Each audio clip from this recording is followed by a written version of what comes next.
friends, kali ini kita akan membuat salah satu kuliner khas Jawa, yaitu opor ayam.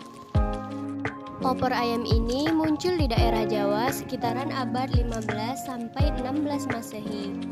Adapun bahan-bahan yang digunakan untuk membuat opor ayam ini yaitu 1 potong ayam putih, 4 siung bawang putih, 10 buah bawang merah, merica, ketumbar, jinten, kemiri, 4 buah daun jeruk, 2 batang serai, 2 daun salam, kunyit, jahe, lengkuas, dan santan.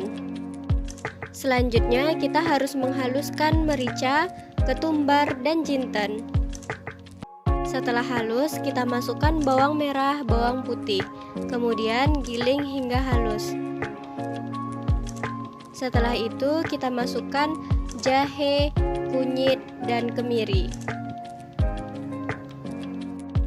Oh iya friends, opor ayam ini murni muncul dan berkembang pesat di Pulau Jawa dengan mempertimbangkan seleranya orang Jawa yang tidak terlalu banyak menggunakan rempah-rempah. Setelah bumbu siap digiling dan halus, maka langkah selanjutnya kita harus menumis bumbu ini sampai harum atau wangi. Setelah itu, saatnya kita memasukkan santan dan kemudian diaduk rata hingga bumbu dan santan tercampur dengan sempurna. Setelah bumbu dan santan tercampur dengan rata, langkah selanjutnya yaitu kita harus memasukkan ayam secara bertahap. Jika ayam sudah masuk semuanya ke dalam wajan, maka langkah selanjutnya kita hanya perlu menunggu hingga ayamnya empuk sambil diaduk-aduk agar santannya tidak rusak ataupun tidak pecah santan. Oh ya friends, sedikit cerita, di Pasaman Barat ini tidak banyak orang yang mengetahui tentang opor ayam ini karena mayoritas di sini yaitu suku Minangkabau. Maka dari itu berpeluang besar untuk meraih keuntungan yang besar pula jika kita membuka usaha opor ayam ini di daerah Pasaman Barat. Karena ayamnya sudah empuk dan opor ayamnya sudah mendidih, maka opor ayam ini sudah siap untuk dinikmati. Nah, dalam penyajian opor ayam ini saya menambahkan lontong daun sebagai pengganti nasi dan juga sambal kentang yang dicampur dengan petai sebagai cita rasa wangi dan pedas bagi yang suka pedas. Selanjutnya saya juga akan membahas tentang strategi pemasaran opor ayam ini. Nah, di sini saya akan membahas mengenai segmentasinya terlebih dahulu. Untuk segmentasi pada pemasaran opor ayam ini yaitu seluruh masyarakat Pasaman Barat dengan rentan usia 10 tahun hingga 50 tahun atau dari anak-anak sampai orang tua dengan ekonomi menengah ke bawah ataupun menengah ke atas dan juga yang mempunyai selera makanan kulineran tradisional. Selanjutnya target. Begitu pula dengan target. Target yang saya targetkan pada pemasaran opor ayam ini yaitu masyarakat Pasaman Barat. Yang kedua yaitu masyarakat yang menyukai masakan tradisional terutama masakan Jawa.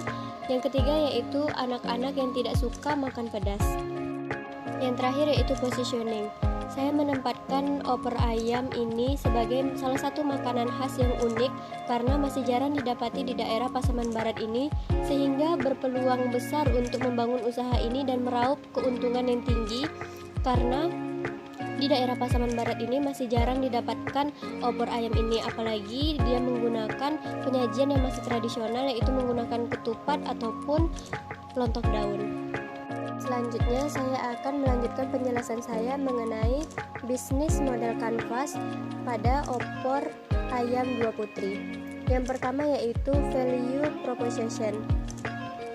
Jadi value dari opor ayam ini yaitu cita rasanya yang khas dan tradisional, juga dilengkapi dengan sambal kentang untuk menambah cita rasa pedas bagi konsumen yang menyukai pedas.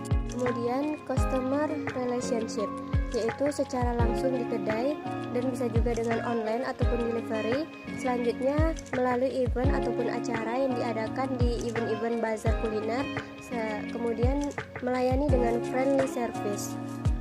Selanjutnya customer segment, yaitu yang pertama anak-anak, yang kedua remaja, yang ketiga orang dewasa, kemudian yang keempat orang tua, dan yang terakhir yaitu masyarakat dengan kalangan ekonomi menengah ataupun menengah ke atas.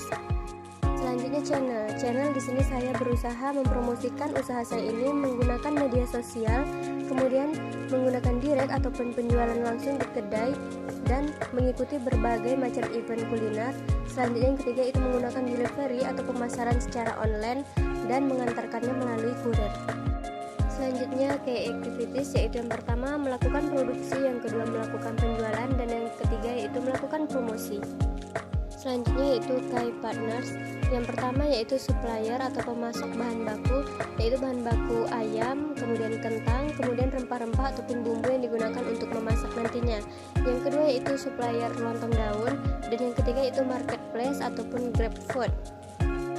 Selanjutnya key research, yaitu yang pertama bahan baku, yang kedua sumber daya manusia ataupun staffnya, yang ketiga tim marketing online karena menggunakan aplikasi GrabFood, selanjutnya komputer, dan yang terakhir yaitu jaringan internet.